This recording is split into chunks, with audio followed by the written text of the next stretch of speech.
Hey guys, it's Ashley Sue.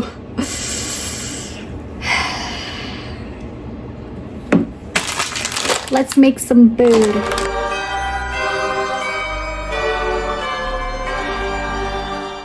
I figured that today is a very special day. I went and saw a surgeon today.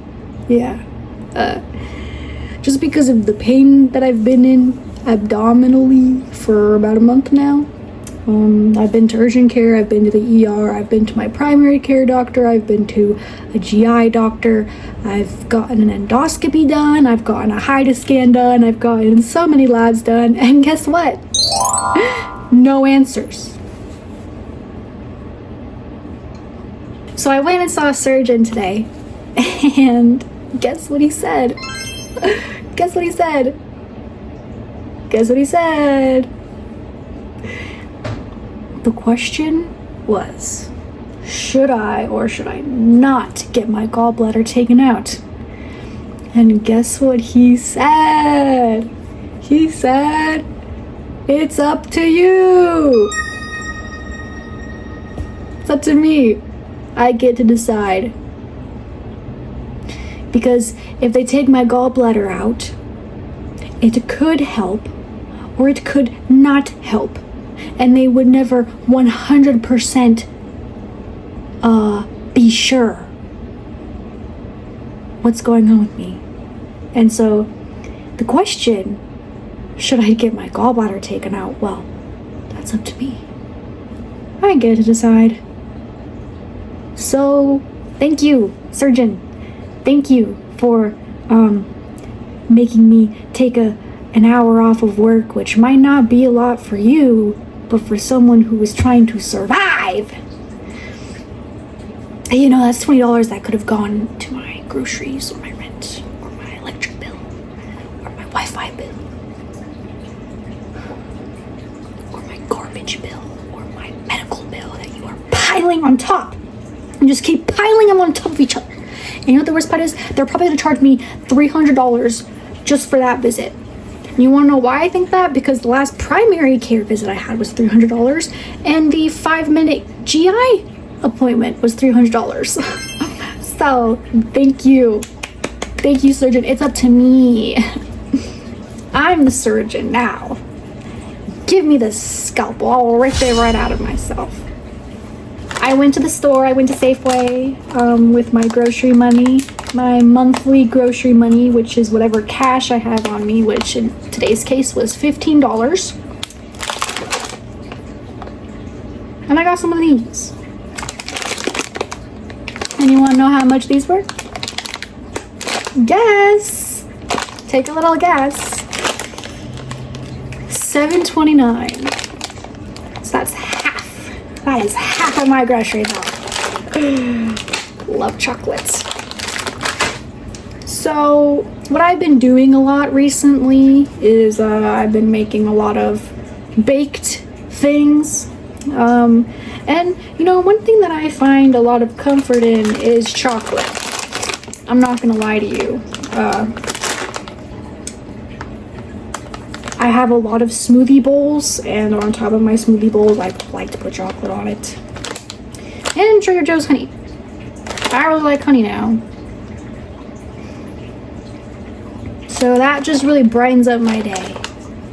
So I thought to myself, why don't you go to the store and why don't you get yourself some chocolate chips, because you ran out a while ago and you haven't had chocolate chips for a little bit.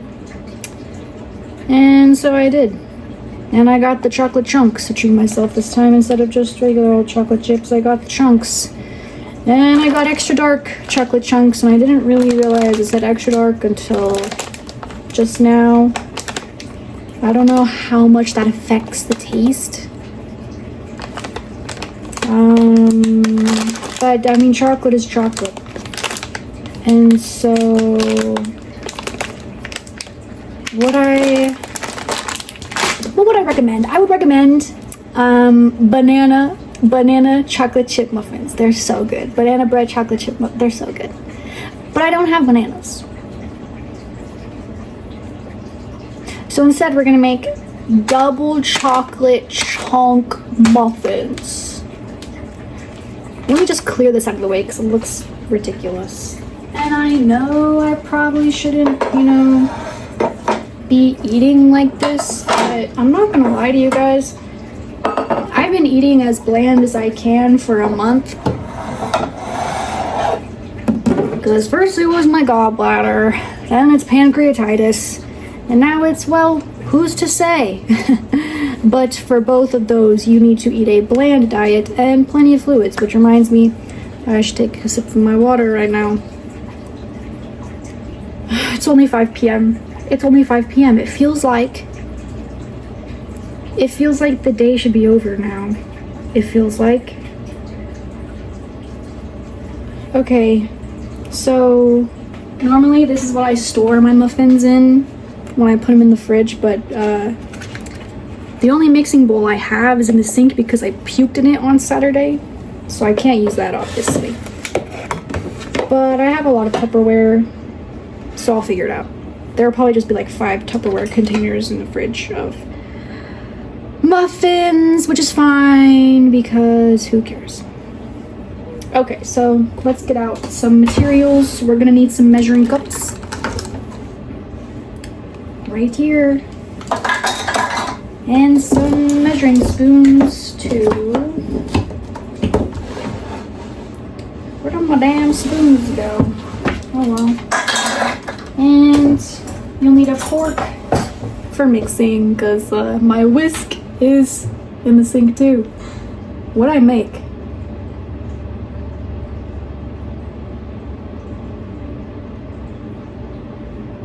What'd I make?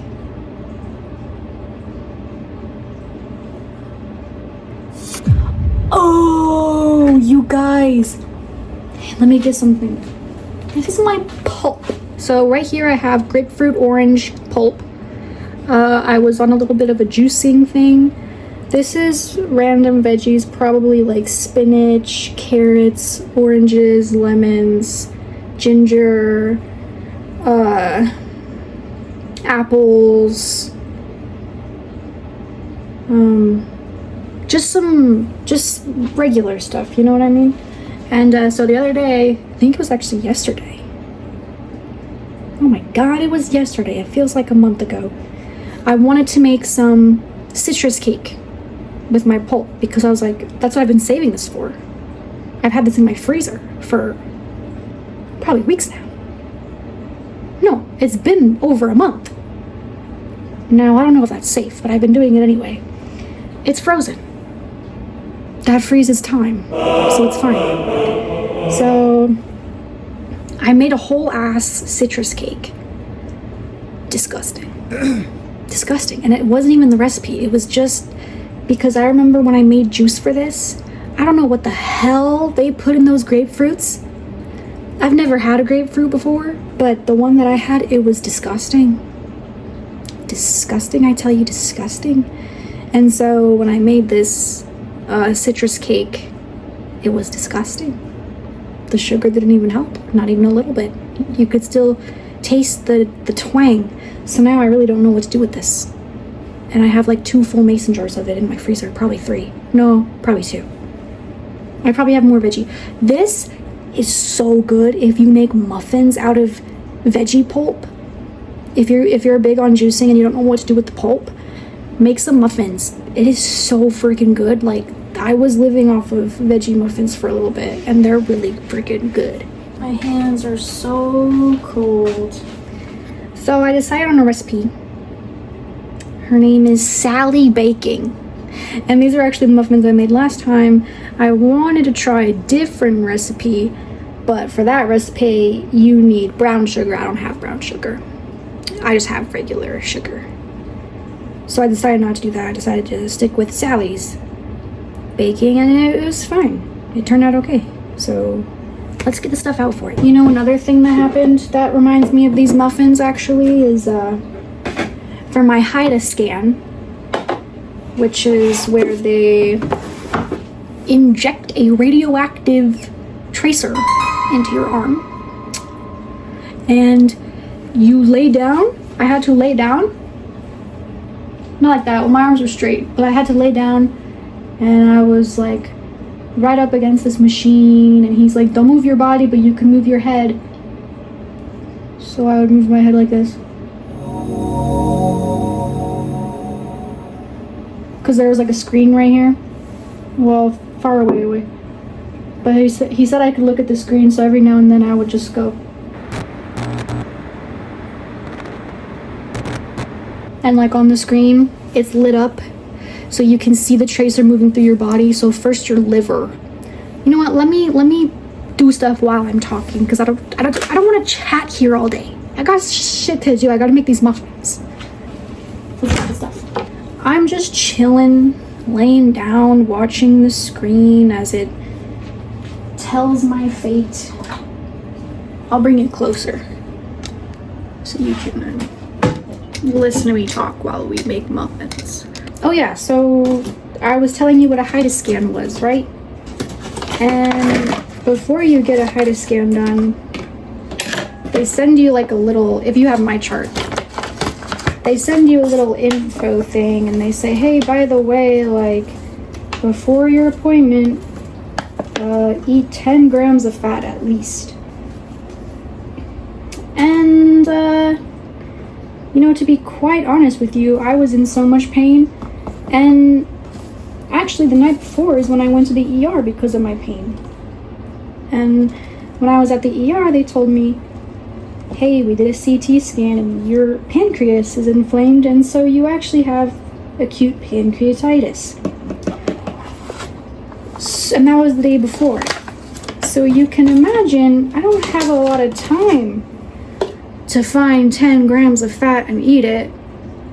And so I didn't pay attention to that. I didn't do that. And I was in so much pain, I didn't even want to eat, period. I didn't want to eat anything. So the next day I had to go in for my HIDA scan. This was on a Saturday too. They scheduled me to go in on a Saturday. It was like a ghost town in that clinic, in that whatever it's called. Nobody else was there. I was the only one there. There was no check-in person. I could not check in at the... I need to sit in silence for a little bit. Damn it! You know, that's okay, because when you're making things, sometimes you make a little mess. And the most important thing that you can do at a time like this right now is just keep your cool. And until the camera shuts off. I'm just kidding. But look at what I did just now. To like everything, to like everywhere, all over the place. It's even back by my microwave. It's on my microwave. So, just wanted to show you guys what I'm experiencing right now. It's not good. Not good feelings. As I was saying, it's on my damn phone too. Shit. Can't even blow it off. Okay. As I was saying, I mean, the lady at the ER, she said, well, I can't tell you what's causing your pancreatitis. We might never know what's causing your pancreatitis. She said, yeah, no, you should, you know, maybe it is worth it to go get the scan done. And I'm like, well, yeah, I'm gonna go get the scan done, because you want to know how long it took me to schedule that scan? Because if I'm lucky, they're gonna tell me, oh my gosh, your gallbladder doesn't work. We have to see if you have pancreatitis. Wait, you already got a CT scan? Wait, you have all the answers. Perfect. We know exactly what's wrong with you. We're gonna take out your gallbladder and you're gonna be fine. And that's what I was expecting. So I show up on Saturday. Literally, the lights are dimmed in the area. And I'm starting to get a little stressed, because I'm like, did they schedule me for the wrong freaking day? What's going on here? And a couple people walk by and I kind of awkwardly smile at them, because I'm like, I'm pretty sure you work here. And I'm pretty sure you're wondering what the hell I'm doing here. Just me by myself, no one else. The rest of the place is closed. But anyway, I just stay sitting in the waiting room, And eventually he walks out and he says, Ashley, and I'm the only fucking person in the room, so I don't know who the fuck else he's talking to. And I stand up and I'm like, shit, I thought I was in the wrong place for a second there. Like, there's no one else here. And he's like laughing. And he didn't say that. I just forgot what he actually said. So he takes me back to the room, and he's very particular. Let's just say he's asking me, when was the last time I ate? What did I eat last? And in the back of my mind, I keep thinking about that 10 grams of fat thing, and I'm like, is he seriously going to police me on what I ate last? Sure enough, comes down to it, and I say, look, I went to the ER yesterday. I was in the ER. I was in so much pain that I couldn't eat anything. Like, I didn't feel okay eating anything, and I didn't say anything about like, oh, I knew about the 10 grams of fat, but I didn't do it because I didn't want to be like that guy. Like, I'm afraid of authority, and I like rules. And I don't want to ever have to admit that I didn't follow the rules. So I thought to myself, just don't say anything about the 10 grams of fat. Just don't say it. Sure enough, he asked me what I ate. And because when they sent me home from the ER, they said, look, with pancreatitis, you should only be eating bland food and like drink lots of fluids, right? So I'm like, what the fuck does bland food mean? Like, you want me to just eat what? Rice? Bread? Bananas? That's it? Like, no, I didn't want to eat anything. Like, at that point, I was only eating to survive. And I didn't even want to do that. So he's asking me, well, what did you eat? What have you eaten? What did you eat yesterday? And I said, well, I had a piece of toast. And I reluctantly looked at him and I said, and a chocolate chip muffin. And he said, okay, did you put anything on the toast? Did you put peanut butter on the toast? No. It was just, I just put butter on it. I just put butter on the toast. Okay, and he goes to the computer and he types in, I'm watching him Google this, by the way. I'm watching him type this into the Google search. How many grams of fat is in a chocolate chip muffin? Yeah, okay. It looks like 10 to 14 grams of fat. I'm just guessing. I think this is what he said. Yeah, it looks like 10 to 14 grams of fat in a chocolate chip muffin, depending on what brand. Do you remember what brand it was? It was homemade. Okay. Do you know what went in the muffins? I mean, yeah, I made them. I can probably pull up the recipe. Okay, yeah. Let's see. He might have gone for the vegetable oil first. How many grams of fat is in half a cup of vegetable oil? And how many muffins did it make? 12. And that was a lie, because this recipe makes 14. But I said 12 because I knew the odds were slight. So I said 12. And he goes, okay, divided by 12. Okay, let me see the recipe again. Chocolate chips, let's do that. Yeah. How many grams of fat are in 1 3/4 cups of chocolate chips? Divided by 12. Okay. Yeah. Yeah, looks like we are in range. We are in range. God damn, are you really sitting here in front of my face right now and calculating the grams of fat that's in a chocolate chip muffin?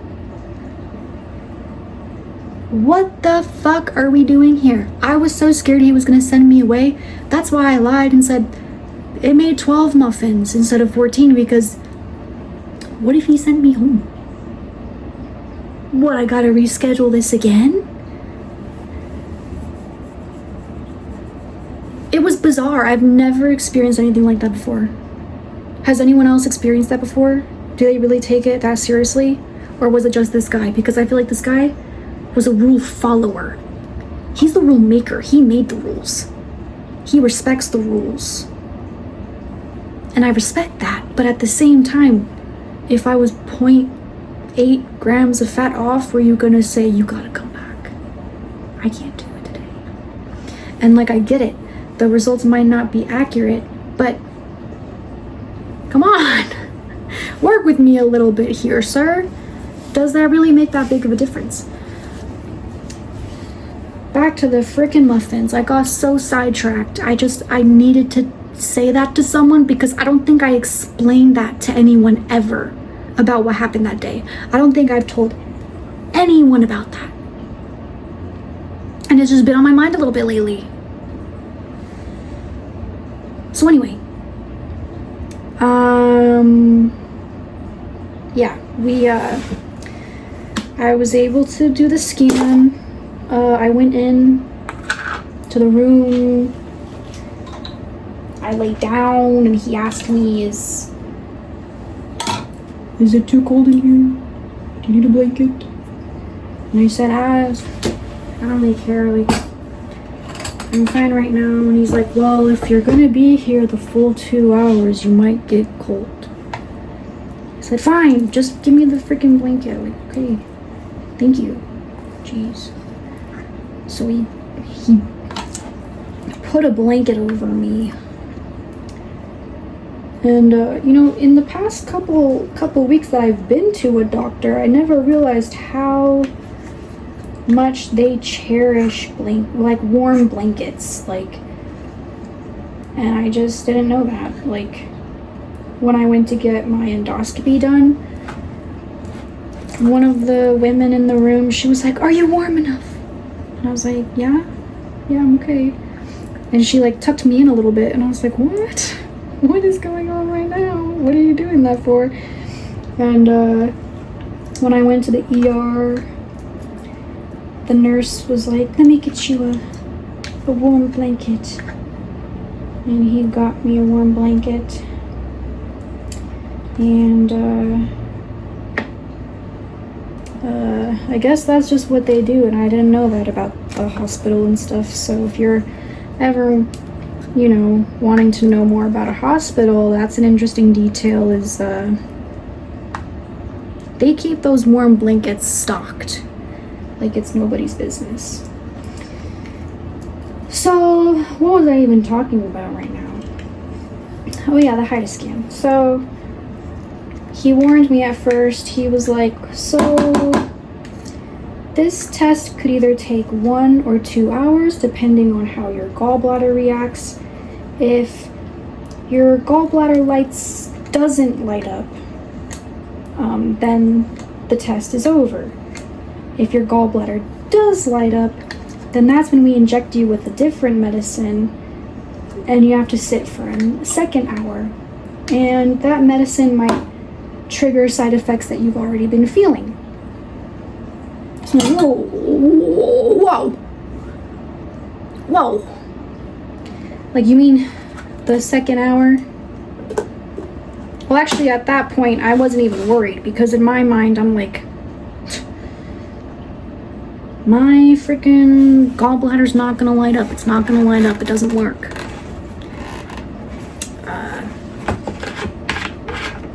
Oh yeah, because So when I first went to urgent care, they did an ultrasound on me. They were looking for gallstones. They didn't find any.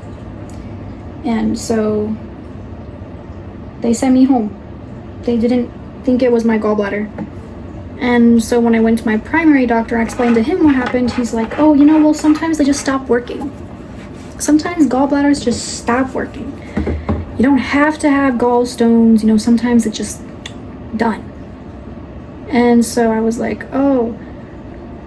So in my mind, I'm like, well, okay, I didn't have any gallstones, so it must have just stopped working. So at this hiatus scan, it's not gonna light up because it doesn't work. And sure enough, it lit up like the 4th of July. The brightest, yellowest gallbladder I've ever seen. And so I had to lay still for a second hour. And let me tell you guys, it is not fun. It is not fun. It is so boring. You cannot be on your phone because you have to be completely still. And then, like, the IV that he put in me, it was kind of crimping.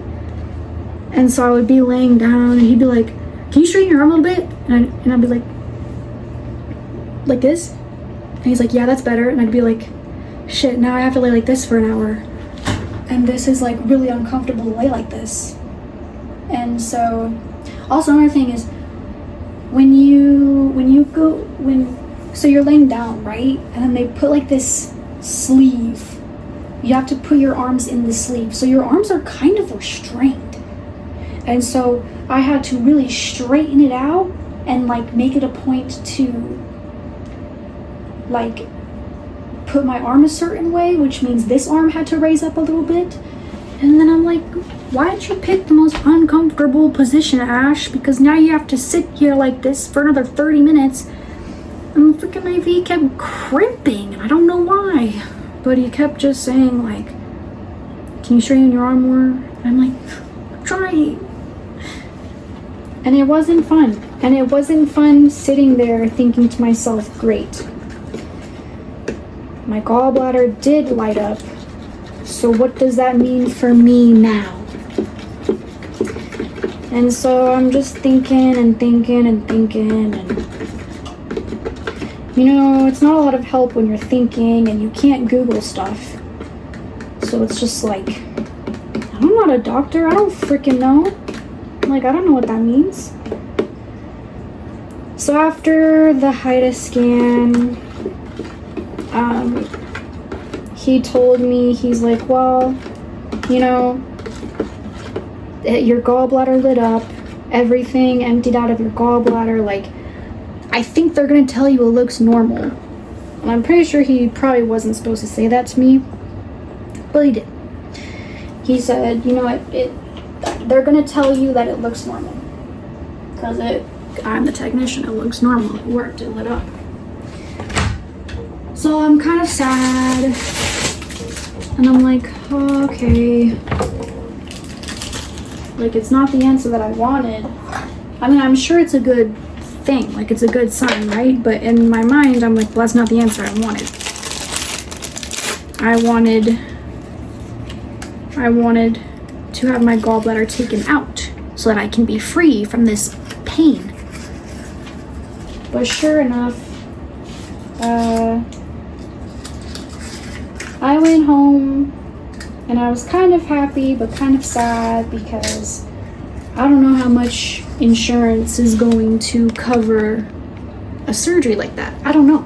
If I have to pay $300 for a doctor's office visit, then what is a surgery going to be like? I don't know. This is a new insurance. I've never had surgery before. I'm not, it's not like I was excited about it, but it's kind of like that's just the solution that I thought was going to play out, and it didn't play out that way. So I told all my coworkers, I was like, yeah, guys, I don't know what to tell you. It looks like my gallbladder works, so I don't think I'm gonna have the surgery. And I got used to that thought. And the thing about my GI doctor is he's 2 weeks on, 2 weeks off. And so you can imagine how long it took to get the official HIDA scan test results, because he's 2 weeks on, 2 weeks off. And so I believe it was last Wednesday. It might have been last Wednesday afternoon, last Thursday. I got a My Chart message. You got a message. You have a new message. And so I opened it up. Excited. I'm excited about it because I'm already expecting what it's going to say. Your gallbladder looks fine. It looks normal. Here, we have a plan. We're going to try to figure out what this is. So I open up the message, and it's not from my original GI doctor, mind you. It is from a different GI doctor, and it said, so-and-so filling in. Like, she's filling in for the original doctor. And she says, because I sent him a message right after my endoscopy. No, right after my ER visit, because I still hadn't gotten a result on my endoscopy either. So I'm waiting for a message on all the tests, and he hasn't responded to a single one. So after my ER visit, I sent him a message and I said, hey, look, I just got back from the ER, like they did a CT scan and they found out I have pancreatitis. So I just wanted you to have all the information because you're my GI doctor and you're considering all my results and you're making a plan for me for this. So I sent him that message and he didn't even respond. It was the doctor filling in who responded, and she said, hey Ashley, I am so sorry to hear about your ER visit. I took a look at your endoscopy and your CT scan and your HIDA scan, and she pretty much said, she said, yeah, it looks like you have pancreatitis, which can be caused by, the Google, when you look up what is pancreatitis, what causes pancreatitis, and it says that. That's pretty much what she put in the message. And then she said, and it looks like, what was that? She said it looks like, from your endoscopy results, it looks like you have, I don't freaking know, it was like gastritis or something, and you've got inflamed so-and-so, and blah, blah, blah, blah. And she said, and for your HIDA scan, your gallbladder results were all normal, except your gallbladder's ejection fraction rate is 95%. And that's really high. And I'm gonna refer you to surgery to get your gallbladder taken out. So I thought, shit. I had just gotten over the surgery. I had just put it past me.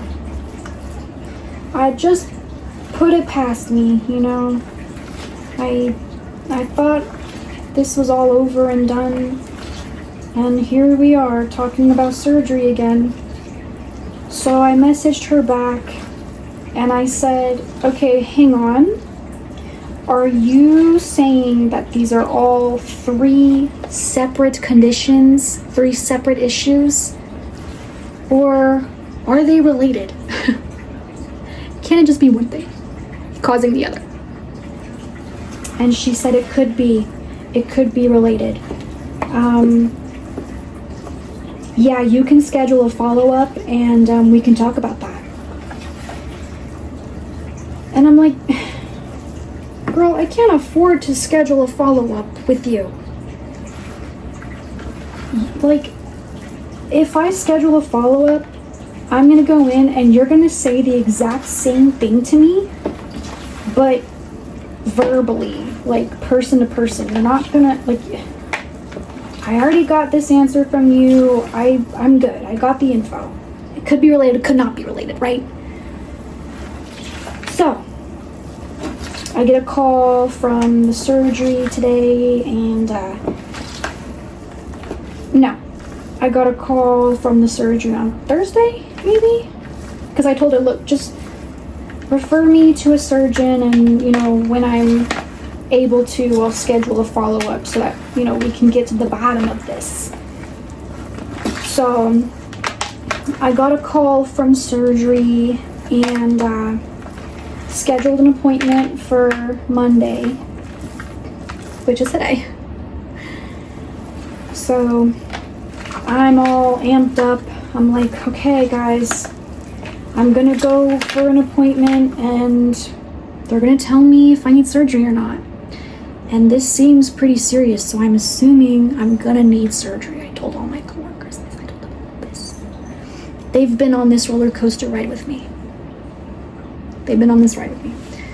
And so I go in, I'm having like a panic attack because for some reason on the second floor of the building, everything's like, you can feel the shakes, like the elevators and like equipment or something. And I'm like, am I having a panic attack? Like, why is the building moving?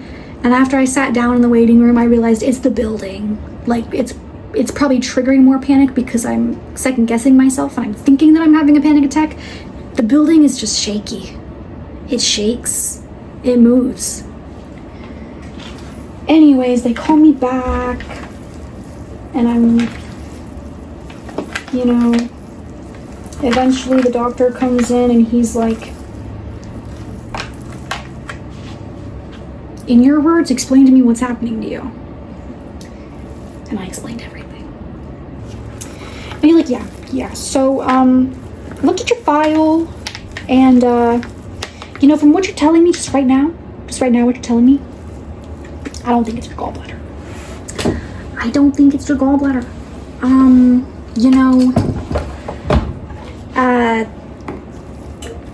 Normally with your gallbladder, the pain usually noticeably occurs after you've eaten food, like really greasy, oily food. And from what you're telling me, it's not doing that. From what you're telling me, it kind of came out of nowhere, and it doesn't really matter what you eat, right? And I'm like, right. Because I've Googled all this information. I know all of this. And he's like, and you know, your lipase results were really high. Or not really high. Okay, another thing about the lipase, guys. When I first went to my primary care doctor, which was almost a month ago, mind you, he asked for my blood to be taken, right? And I got the results. And that's when he referred me to GI. And so before my GI appointment, I was looking at my chart, I was looking at my results, and I saw my lipase was 150. And I was like, and you know how in my chart it shows up, it's like abnormal. And you're like, what the hell? So I look up, what is lipase? No, I don't even Google it. There's a link under my chart results, and it says more about lipase. And I click on lipase, and it says this is an enzyme that builds up when your pancreas duct is blocked or something.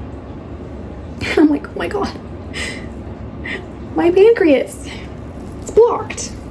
So when I go to see my GI, I'm like, he's like, explain what's happening. And I said, look, and at this point I was in a lot of pain.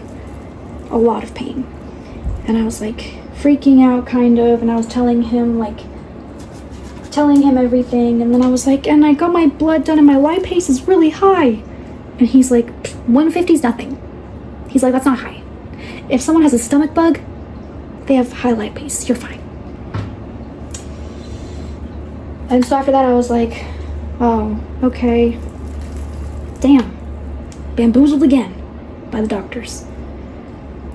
Mind you, like a week and a half ago,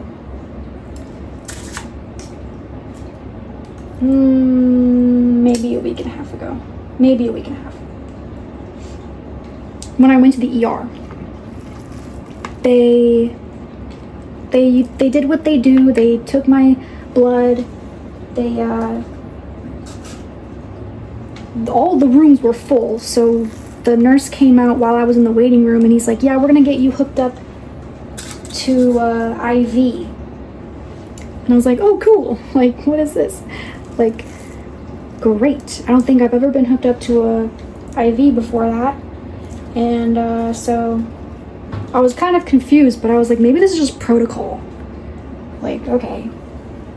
And then he was like talking to me while he's setting everything up, and he's like, oh, I'm gonna give you some fluids, and this should help with your pain. Usually fluids like this help when you have high lipase. Come again? My lipase is 150. I don't have high lipase. It might just be a stomach bug. You know, did you know that if you have a stomach bug, you have high lipase? Because I don't have high lipase. And so it turns out that that day, my lipase was 900.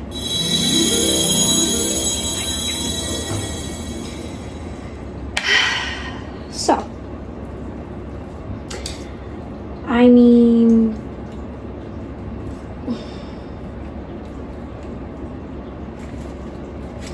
I don't know, guys. Maybe it was a stomach bug. Maybe I had a little bit of stomach bug. So then that's when they did the CT scan, and they were like, yeah, your pancreas is inflamed.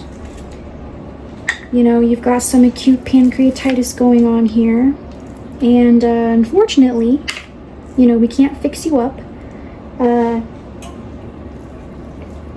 Usually for acute pancreatitis, you know, we advise that you stick to a bland diet and you drink plenty of fluids. I'm talking lots of fluids. And pain management is really important. You're able to take 600 milligrams of ibuprofen 3 times a day, which is crazy because when I thought it was my gallbladder, I was told not to take ibuprofen. So I was suffering for a while because I was under the impression that taking ibuprofen would make things worse. But no. Here I am taking ibuprofen 3 times a day, and maybe even Tylenol. And so, yeah, I think we are all caught up to today. Yeah. I haven't even gotten all the bills. You know, I don't know how much all of this is going to end up costing. And I'm already halfway into my monthly grocery budget, which was $15. So I think it's safe to assume that I'm fucked, because despite all of those tests, they will never 100% know what the cause of the pancreatitis is. And, you know, they will never 100% know if my gallbladder is to blame, because as the surgeon told me today, you know, oh, that high ejection fraction you're talking about, that's a new thing. That's only been, you know, that's only a couple years worth of studies. That's only like 10 cases. Like, it's only helped 60% of people. What the fuck are you guys doing? What the fuck are you guys doing? So, He says, "Do you have any questions for me?"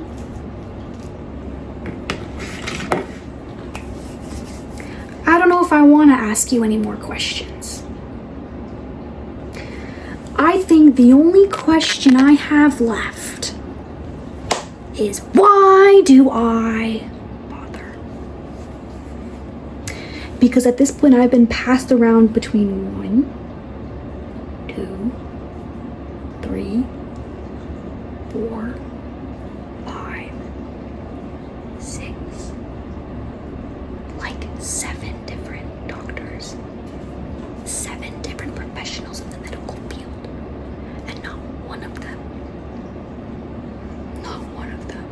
can give me an answer.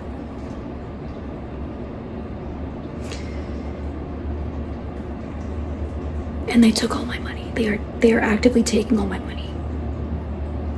And all the while they're all giving me the same Google spiel, the same Google definition of pancreatitis.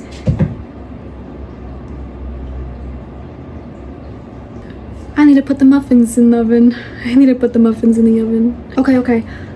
Bake for 5 minutes at 425 and then reduce to 350. 5 minutes at 425, guys. 5 minutes. We have 5 minutes. Don't they look so good? 14, not 12. 14 muffins, not 12.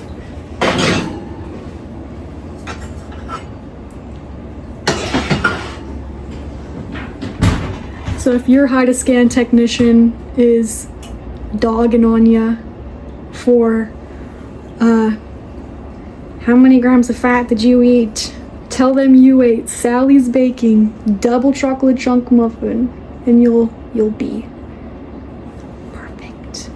Pull up the recipe. Say, I've done the calculations and we made it. And so yeah, that is my situation. That has been taking a toll on me mentally, physically, financially, emotionally, spiritually, socially.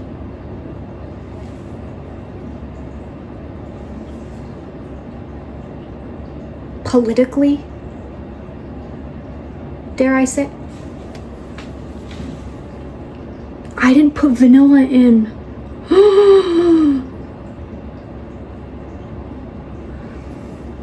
I didn't put vanilla in.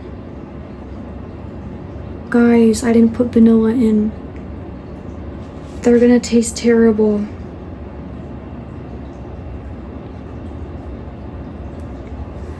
This is why I don't talk and bake at the same time. I cannot be held accountable.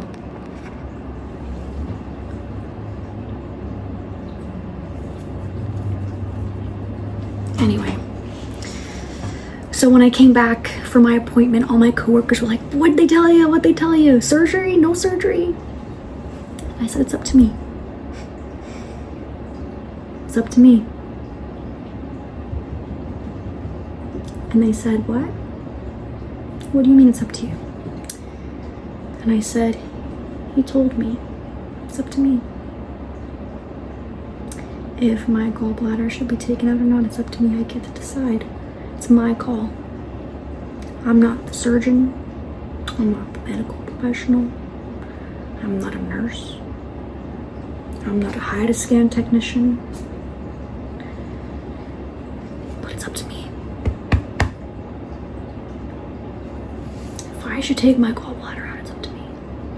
He said, "We can take your gallbladder out today, and it might not help you." He said, "You want my advice? Wait 10 to 14 days and then come back."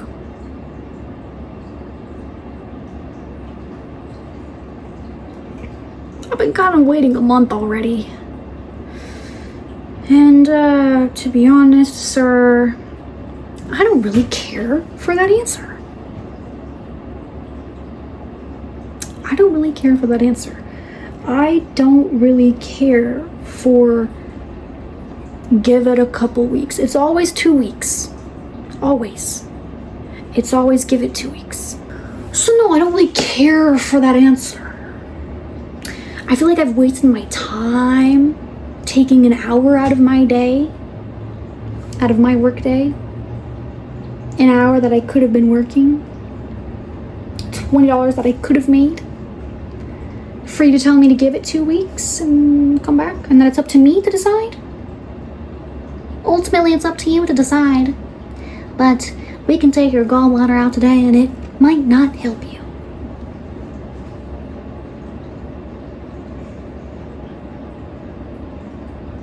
What do you want me to do?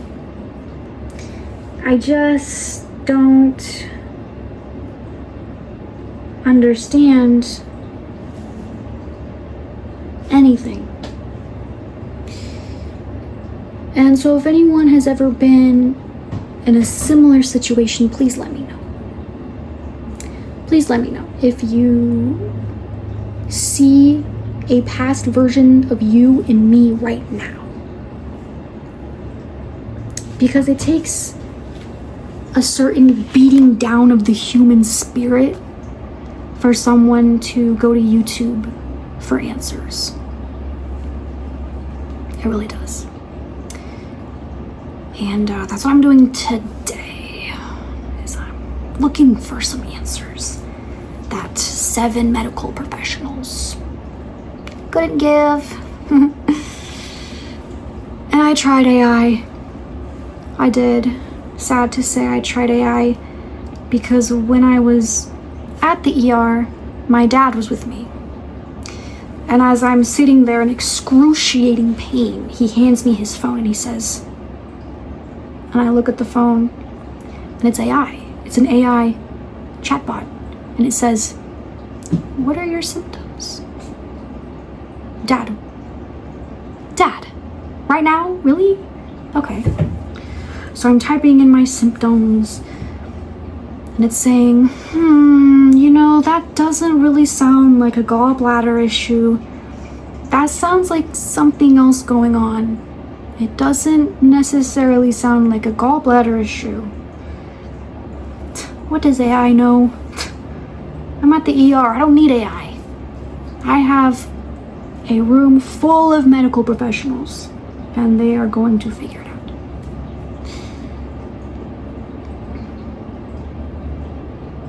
And to think that AI was right. And so what I do today, after the appointment, I went to Google and I typed in AI symptom checker. And I typed in, no, I didn't type them in. It gave me a list to choose from. And I went through the list and I checked. And it said, all done.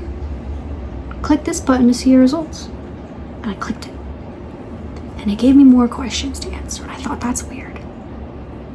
And I thought, is this going to be one of those things where it tells me I have to put my email in to get the results? And then when I open my email and I open that and I click on that link, I have to make an account and then I have to pay to get those results? And I was furious. But it was not. After those weird questions, I hit see results. And it gave me 3 options. Is it gastrointestinal issues or something? Acute pancreatitis. And something else that I didn't understand. And I thought, wow, they really got me. They really got me with this one. And I thought it was amazing. Until I remembered that in the beginning, it asked me, what have I been diagnosed with? And I entered acute pancreatitis. And I thought, well, maybe that's why it's showing up in the results, because I said I was diagnosed with that. But who's to say? Because, maybe they're really onto something here. Which is literally what they did. Like, I went to urgent care And they said, if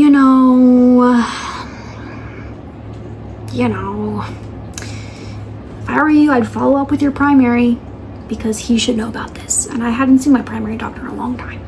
I thought, well, sure. Let's follow up. And so I went to go see him. And he said, you know what? You know where you need to go? You need to go to GI. So go follow up with GI. I said, great. I see a path ahead. So I went to GI. And the 2-week on, 2-week off doctor that he referred me to, which took forever, might I add, to schedule with, sat with me for 5 minutes and said, yep, that's your gallbladder. He pushed down really hard on my stomach. And he said, okay, breathe. Did that hurt? Yeah, that's your gallbladder. That's your gallbladder. Yep, that's your gallbladder. Oh. Wow, you guys are spot on. Everyone says it's my gallbladder. Wow. You know what you need to do? You need to go schedule 2 operations. Go schedule them. Okay. And I did. The upper endoscopy and the high scan. And you know the story. I did the endoscopy. And then the day before the high scan, I was in so much pain, I went to the ER. And she said, you should follow up with your primary. And then she said, and it looks like you've been to CGI. I said, yeah, I went to go see GI. And she said, you should follow up with GI. I said, you're right. And I sent a message to my primary care doctor and GI. And my primary care doctor said, thank you for the info, Ashley. Follow up with GI. Follow up with GI. Yes. And then I waited until I got the message from GI. And she said, you should follow up with the original GI doctor. I said, yes. And I went to schedule. And I'm scrolling, looking for his name. And I hit the bottom. It stopped at July 9th. And his name never popped up. So I said, okay, I can't seem to schedule with this GI. So, and she said, I can refer you to a surgeon. And I said, great. Yes. And what he told me today is just follow up with my primary.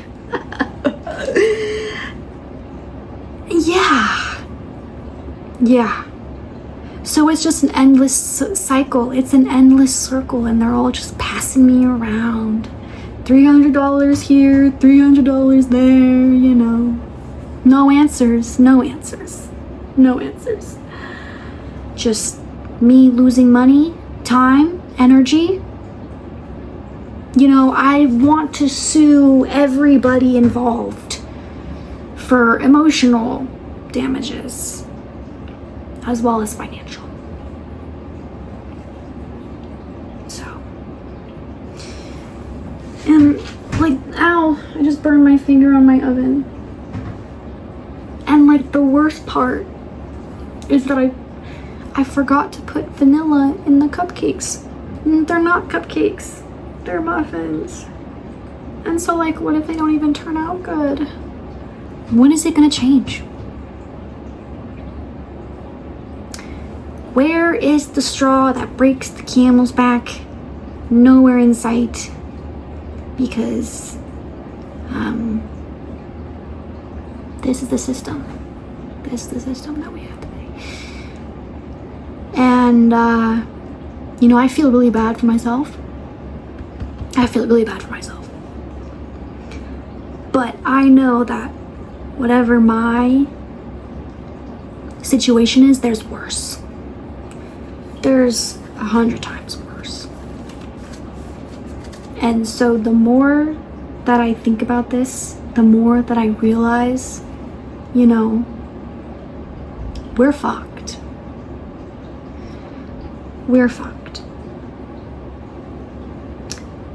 I think that I'm at peace with that. And that's why I ate the pizza. And I'm not gonna follow up. I'm not gonna schedule a follow-up with my primary care provider. I can't afford it. I don't have another $300 to throw at someone to say, we might never know. We might never know.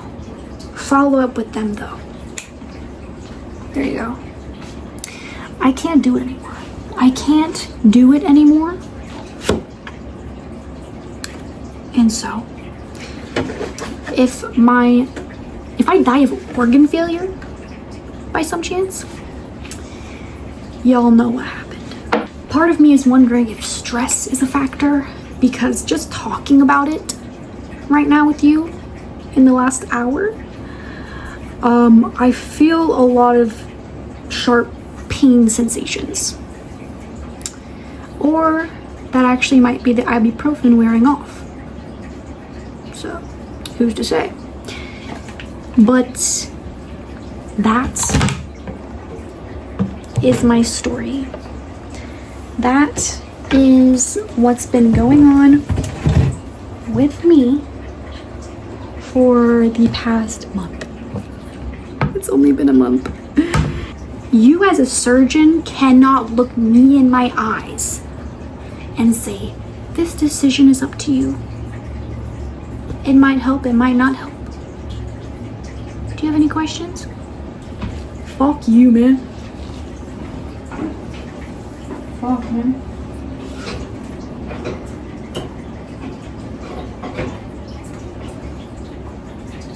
Just leave me alone, man. You're fired, man. Like, you're fired, for real. I don't want to see you again, man. Like, not cool, man. Just not cool. And those look great. Those look good. They do look a little bit lumpier than when I made them last time. But maybe it was just the vanilla. You know, I did miss putting the vanilla in. And that extra teaspoon-ish amount of liquid might have compromised the overall texture of my muffins. But I can tell you that they look delicious. And I will be eating all 14, not 12, 14 muffins throughout the week, of course. Probably 2 a day. Maybe even 3, you know, if I get hungry. Because if I'm gonna be honest, when I'm on Adderall, I don't feel hunger. You know, I don't feel it. I've had a string cheese and a pizza today. A mini pizza. It wasn't a big full-size pizza. It was I made it. It was a little pizza. It's actually 3/4 of a pizza, and the leftovers in my fridge. But I don't feel hunger. No, and I've been awake since 3:30 a.m. I had a string cheese at 5:45, and I had the pizza at like 5. So 12, almost 11-ish hours between a meal on Adderall, and I feel great. I feel great. So I guess today I leave you knowing about this little conundrum. And, you know, I think right now the worst thing for me is just knowing that I have to clean this up.